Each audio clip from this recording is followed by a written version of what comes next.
Good afternoon, students. Uh, Today we have to be discuss the dynasties, the Muslim dynasty in India.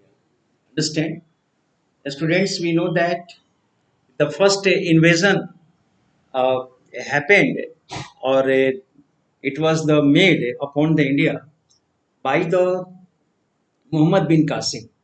Understand? Or first time he uh, uh, just established the Muslim rule on a certain part of India, that was Sindh. Understand? The history of Sindh we find, or these incidents happened 712 AD. Understand? Or these incidents particularly occurred, this war occurred between the ruler of Sindh, Dahir, Brahmin rulers was, and the Muhammad bin Qasim. He was the uh, commander in chief of the Hejaz. Understand? Hijaz, or and the reason was that one of the cargo was looted by the pirates on the in the around the Sindh harbor. It was carried from the Ceylon to the uh, Ceylon to the Red Sea. Understand? Towards the advancing towards the Red Sea. So in the between, the uh, at the just Sindh harbor, which supposed to be the under the control and under the jurisdictions of Dahir. Understand? So now it was the looted. Some of the gifts and the slave girls were carried in the service of the Hezaz. Understand? But he became became very furious, and although although the Dahir just sent a letter to him, and the message sent a message that this the pirates are the not his citizen, and whatever the incidents happened, he is not responsible for that, and they are the beyond his law of the land. The pirates and dacoits are the not a citizen. They are not a citizen of the country. Very genuine, uh, just a reply he had sent to them, but he did not he he was not satisfied, and then after sent. And Muhammad bin Qasim in a battle, Dahir was slew, and it was taken. Sindh was taken first time. Or this history we get in the Chachnama. Chachnama, which gives the detailed history of the Sindh, has been written, and its writer is not known, still not known to the historians. So this incidents happened, or after that, the first time the jizya was imposed on a Hindu region, on the Hindu region. Although Dahir was slew in the battlefield, and and his two daughters were caught and taken away to the harem of the uh, Hajjaj. But later on, by the conspiracy, they had the conspiracy on. Then after, Muhammad bin Qasim was killed, and later on the girls were also killed. That is the happened first time the Muslims here and imposed the jizya on the non-Muslim. So now the Muslim used to impose the jizya and the tax upon the non-Muslim, upon the kafir or the jimmi. They used to call the jimmi or the kafir. Understand? So this is the first time jizya was, because whether the two things were that the whether to convert into the Islam, or to the or to the ready for the death, or the middle way they had now devised to imposition of the jizya. And as a second grade, they now they just treated as a second grade citizen. Those who are the non-Muslims living in a Muslim states, they are the just treated as a non as a as a second grade citizen. So this was the first incident. Then after the just 1001 AD, the the invasion started by the Muhammad Ghaznavi. Muhammad Ghaznavi now started the just invasion upon India. Understand, first time, and his famous 70 time he invaded upon the India, and his motives was what? His motives was the looting to the India, looting the resources and temples of the India. Now he used to send his information or the jasus. Understand? And started the looting. Okay, so that was the purpose. His purpose was not to set up the Muslim empire in India. His purpose was to looting and the booty at in the huge amount and taken away in the decoration. Decoration. So we look him, see him as a as a Lutera and like that, but it was not right that he was a very good administrator and a very efficient and the just man in his ascendancy or in his territory. Understand? So, students, first time we have seen the and the incidents that which occurred in 1025, the sack of the Somnath temple. The Somnath temple was looted, or the huge amount, untold, unestimated wealth was taken away, and those who were caught there, they were brought, and they were taken away to the Ghazni and as slaves, and they were slaved, or many of them were the converted to the Islam. Understand? And he was the full of the enthusiasm of the Islamic. No, he was the now using the word jihad. Understand? In the fight, the battles in the name of the religion for the establishment of the religion. This is called as the jihad. So now he motivated his army, spirited his army by the giving the slogan of jihad or against the Hinduism, against the Hindu temples. But his motives was what? His motive was the economic and materialistic, and he used the religious sentiments and the religious uh, religious ideas and the religious texts. Understand? First thing. Second, the next attack upon the India or the Islam was just knocked the and Muhammad Ghori. But there was a difference of that. The Muhammad Ghori wanted to establish the empire in India forever. He wanted to set up the Muslim empire in India. But on the contrary, we see that we see that the Muhammad Ghori wanted to establish the empire. Understand, Muhammad Ghori. So that's why in 1191 he made the attack upon the, and at that time the Prithviraj Chauhan was ruling the Delhi. Understand? Delhi or Ajmer. So then he now met in the battle, and where the Muhammad Ghori was just given a crushing defeat in the battlefield, first battlefield of the terrain. He was the defeated, and he was the wounded, very wounded, or very severely, or it was at the night. It is said that the Kutubuddin Aibak, who was the just one of the slave of the Muhammad Ghori, he searched and found out his wounded body of his master and taken away in the dark from the battlefield.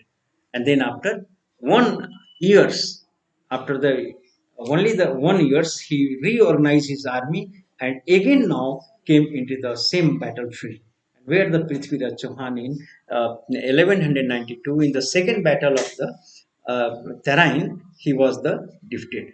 Second battle of the Tarain, Prithviraj Chauhan was defeated, and he was.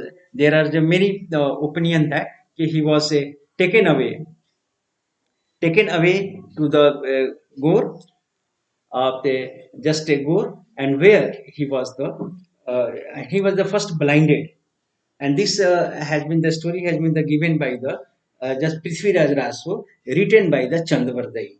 Understand? He was the poet of the Prithviraj Chauhan.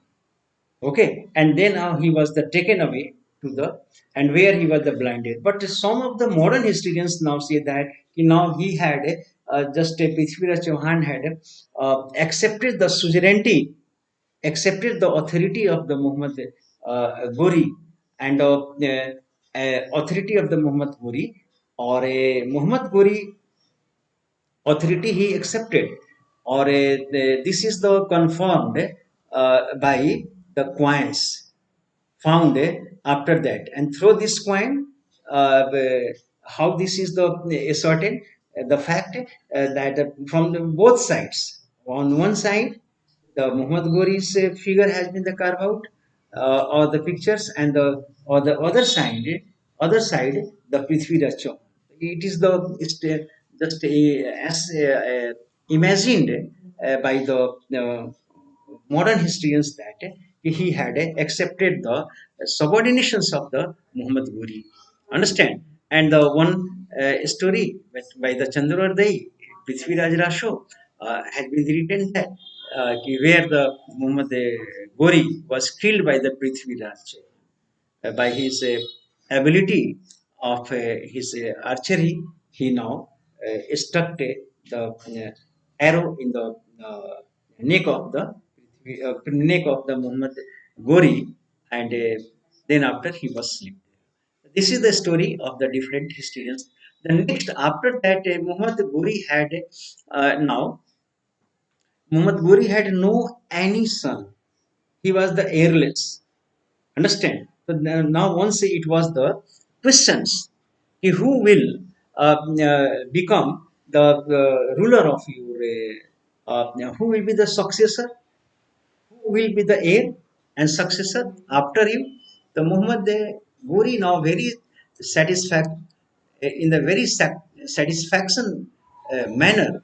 He spoke that I have thousands of slaves. They are my sons. They are my sons and daughters, and after my death they will be the ruler of the they will hold the my office. So now this is the statement was given by him. So he at the demise, he died in the 1206. Muhammad Ghori died. So after that he had the four prominent uh, generals and slaves. One general was at the Gori, Gor. At the time of his death, one was at the Gor, Eldous. Second was the Nasruddin Kubacha. He was the Multan and the Sindh area.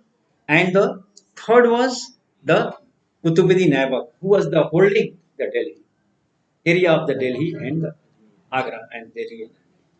Next one was there. Next one was the on the march of the invasion towards the east, Bakhtiyar Khalji. Bakhtiyar Khalji, now he was marching towards the east, and now on his way, what he did, what a hell he did. Now he set on the blaze to the Nalanda University, and for the 6 month, library was so this great university, which was the Buddhist center and the center of the learning and philosophy and the learning and the knowledge. Now he sat on the blaze, and for 6 months, the books and the compositions continued to be the God. So he, and then after he advanced towards the Bengal, where the Lakshman Sen was the ruler, he fled away from there. And after that, he wanted to reach towards the Assam, and later on, he died of the some of the disease, and like that he finished. Understand? Then here at that time, okay, the Kutubuddin Aibak, who was the holding the Delhi, understand? He now he just held the power. Aibak. Aibak was the very brave ruler. Understand? Although, or he now got the letter of manumission from the uh, Khalifa of Baghdad. Khalifa of Baghdad gave him. Why? Because no slaves could hold the throne, hold the power, hold the hold the rule. No slaves in the Islam. So that's why, and the before the holding the power and becoming the Sultan, a slave must have to be the take the permission of the Khalifa. Understand? So now he got the letter from the he's now just a letter of manumissions and the scepter and the canopy it and the ropes was ropes given to him by the Khalifa of Baghdad.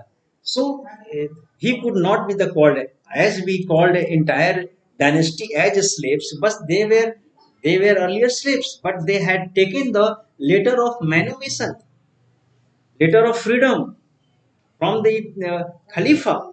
So, sir, this was not just to name this dynasty as a letter of the dynasty as a slave. Understand? So this is the story. So he was the very the ruled for only the 4 years, and one incident is that he's used to be the called as a he used to be called as a Quran Khawan. He was a very good reciter of the Quran, but he was a good reciter of Quran. That is why Kutubuddin Aibak used to be the called, and he's also popularly known as your Quran Khawan. Quran Khawan. Understand? Quran or lakh bucks. Now he was a very liberally and generosity with generosity. He now just made the charity and now provided and donated to the poor. Understand? He was and Tubatul Islam and Dhai Din Ka Jhopda. Understand? Two buildings structures he now constructed, got constructed. Tubatul Islam and Dhai Din Ka Jhopda. Okay, the further now he while he was the playing the polo, understand, horse riding. Then at this time now he fell down from the horse, and where he just died on the spot. So this became the question of the who will be the ruler. So now one of the slaves, understand, was one of the son, the Aramsa, the one of the son, Aramsa, he became ascended the throne. But in the meantime, what happened? He was not so efficient and skilled, and he was always deep into the luxury. Understand? So this that is why he had no ability. One thing is that he had no ability. Aramsa had no ability. So then after his son-in-law, the Kutubuddin Aibak's son-in-law was just Iltutmish. Understand? Or he Iltutmish now he belonged to a Samsi clans, understand, or Ilbari Turks. Okay, so then after he hold the power, understand, Aramsa was defeated. He was the killed in a battle, and then after the Iltutmish got the power, and Iltutmish ruled the India from the 1211 to the sorry 1211 to the 1236. Now, so long or actually, it is said that Kutubuddin Aibak was the founder of the slave dynasty in India. But if you see, the actual founder of the slave dynasty in the India was the Iltutmish. Iltutmish was the real founder of that. Why? Because when the Muslims had come, they were just living in a military camp here. All where there was a lot of challenge before them. All where, all around. Here the Rajputs were not accepting them. Understand? And moreover, Rajputs were strongly opposing them. So under these conditions, or the around the Delhi, they have to be the now these Muslims had to force they had to consolidate their empire. So that's why the first of all, Iltutmish now taken a lots of step for he consolidated first time and now defeated the many Rajput king who were now posing a challenge and the danger for menace for him, his newly born empire in India, and moreover the another two or three points I am going to not so detailed we shall study in this uh, uh, Islamic study uh, because we have to be the go through only the so then after Iltutmish 1211 to 36 understand. So in the meantime Iltutmish first consolidated the empire or for this consolidation one important thing was that he formed a Turk Chehalgani. Turk Chehalgani means the union of a association of 40 40 novels, 40 novels. These 40 novels were called as the Turk Chehalgani, and they were these on their just with the help of these great sardars and the great novels, he got the success to establish the empire here. Understand? So in the meantime, he consolidated. Second, one menace, great menace came to his way was that in the way of the establishing that one thing, the attack of the Mongols. Mongols were threatening and coming towards the India. And the great Khan, Genghis Khan, he was a great, just a big problem for the Iltutmish. Why? Because he was following Khwarizm of Shah of Khwarizm. Understand? He followed him. Uh, then he attacked upon the Shah of Khwarizm, Genghis Khan, or the ruler of Khwarizm. He now fled away. Then after what happened? His son Mangbarni, named the Mangbarni, his son, he now moved towards the India. So the Genghis Khan was bound to follow and catch him towards the to catch him, he Genghis Khan moved towards the India. Understand? So the Mangbarni entered into the Indian territory. And from there, he wrote a letter and message to the Iltutmish for help against the Genghis Khan. But Iltutmish was a very intelligent diplomat. He knew that if he would help the Mangbarni, understand, he was he was on the road, and if he would help him, then now he would have to be the face the storms of the Genghis Khan. And before the Genghis Khan, his army could not be the stable and could not face that. That's why he, the Indians empire he was establishing here will be the completely destroyed. So he intelligently replied to the Mangbarni that Indian atmosphere is not congenial to you, not favorable to you. Please don't ask help. And now, so then Mangbarni later on he sank in the river just Saraswati anywhere. Understand? He just died, then in that at that in this at this juncture he now saved the vast empire from the Mongols. This empire. Then after that he uh, now then after the at the 1900 sorry 1236 before that Rajia was the very brave daughter. Understand? Rajia was a very brave. And now, during his time of the father had tested her many times by sending her into the battle. the where the Razia had proved her ability and proved her ability in the many of the battlefield. She had defeated the many of the enemies in the battlefield, and she was apt and the well versed in the horse riding, in the archery, in the armory, in driving the armory, all field she was, and he used to come in the Darbar openly. Rajia used to come Darbar openly, and now, but the time these Turks were very conservative.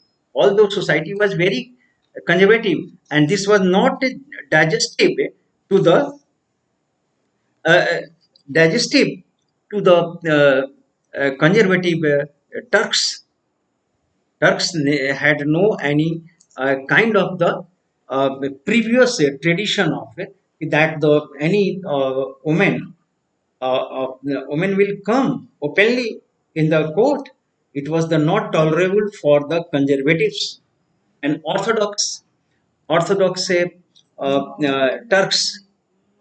And this was not preferred, but seeing and looking her just ability, Althutmus now in his lifetime, what he did, he now convened the delegation of jurists, understand, and where he now proposed that after my death, he now wrote a will that after my death, Razia would hold the power of the Sultanate. She would hold the power. Understand? Since my sons are not capable to hold the power. The source, the in the his lifetime, he had got the permission from the Kaji. They had given jurist. They had given already legal rights to legalize the occupation by the Rajia to the throne. Understand? So this occupation was given to the Rajia, and as the he died, but after the death, Ruknuddin, Firoz Shah, Rajia brothers, he occupied the power, and he started the torturing the people of the Delhi. He was just dipped in. He was a confirmed drunkard, openly in the just he did not maintain the respect dignity of the emperor or the sultan, never. So as a result, now the people disliked him. So it is said that on the particular day, Razia, understand, now she appeared before the people of the Delhi in a red garments. Understand? She appeared on the stage, and where the people now elected her and preferred and appointed her as a sultan, Razia. They now agreed for that. People, common peoples now liked her because of the atrocities done upon them by the Ruknuddin Firoza. For that, to Razia now she held a battle, a skirmish happened in which the Ruknuddin was killed, and then after Razia held the power and ascended of the throne. But Razia now very skillfully or efficiently started administering the state. But what happened after that? After the that a few years, but she was not acceptable by the conservative courtiers. She was not acceptable. Understand? So as a result, what happened? The regional governors now started forging forging the alliance. They started forging the alliance to defeat the Rajia. Understand? So they now, under the leadership of the Behram Shah, they made the a, just a made the coalitions or the confederation against the Rajia, and she was battle happened in the battle of Cathal. She was defeated very badly, and she was imprisoned by the Behram Shah. But she now very cleverly, she now got into the marriage with the Altunia. He was a governor of Bhatinda, Altunia. But before that, she was helped by, she was generally helped by the Yakut, one of the African. He was the head of the Amire Akhur. Yakut helped her. Understand? Or he was the Amire Akhur, head of the horse department, and she was the very close to this African. Understand? But the African to be the to holding the such a power, high position was not digestible, not acceptable, acceptable to the Orthodox Turks. But ultimately, now by the in a conspiracy, the Yakut was killed. And so the Razia, the right hands or the very supporters gone, but she fall into the alliance union with the Altunia after the getting the defeat. Altunia now tried his best to recapture the throne, but he was also defeated by the Behramsa. Or these two took the now shelter in the side of the Punjab, where some of the Topites now attacked upon them, and see Rajia, along with the Altunia, were slew there. Both of them were now finished. So the Rajia Sultana, she was very efficient, but this was not time for the women's acceptance of the acceptance time. She was not to be the accepted by the conservative society. Understand?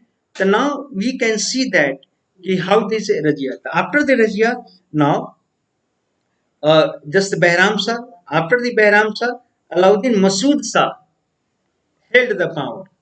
Okay, held the power, and after the Masood Shah, now Nasruddin Muhammad Shah got the throne in 1246 to 65, a long term. Or he suppose that the son-in-law of the Balban also. Understand? So he held the power up to the 1246 to the 1265 AD. Understand? So now Nasruddin Mahmud Shah. Okay, the students today up to here.